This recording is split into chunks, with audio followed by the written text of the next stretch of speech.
Boy, if you're feeling discouraged, I don't. Maybe there were more things we needed to understand. In the beginning of Haggai, and here's what we missed. Verse 3, after the introductory comments to Zerubbabel and Joshua. But I never studied the Hebrew and the Greek more in my life or ever came close. And I've studied prophecy. I am certain, more than any man who has ever lived. And I want to show you something else that we missed. Now let me just stop for a moment. You only get into trouble with God's word when you don't believe it. I've tried to explain. My enemies will never understand this. They don't have God's Spirit. Had we complicated, this was the first thing I was looking for, had we complicated events that all happen close together at the end of the prophecy, when certain things did not happen as I thought they might, some weeks ago, I began to revisit what did we miss. On the last day of the Feast of Tabernacles, Haggai got this prophecy. We believe that God will show us through His Spirit. You can understand it now. You don't need to wait till then to know it. That's one of the curious things about the dates in this prophecy.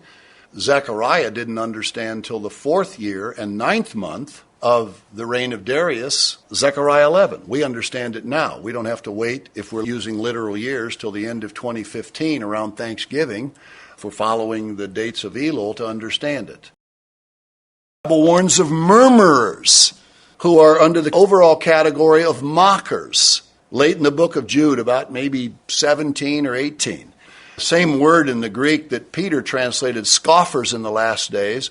Jude spoke of mockers in the last time. Boy, oh boy, am I being mocked. Unbelievable. It means sneer, to deride, to scoff. Speaking great swelling words of vanity. Believe me, they are flowing now.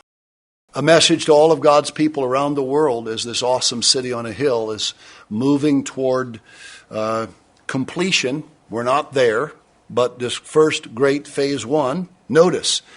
And they came, all these people who did not have God's Spirit, whose heart stirred him up, and everyone whom His Spirit made willing, and they brought the Lord's offering to build the tabernacle. 22, they came both men and women, as many as were willing-hearted.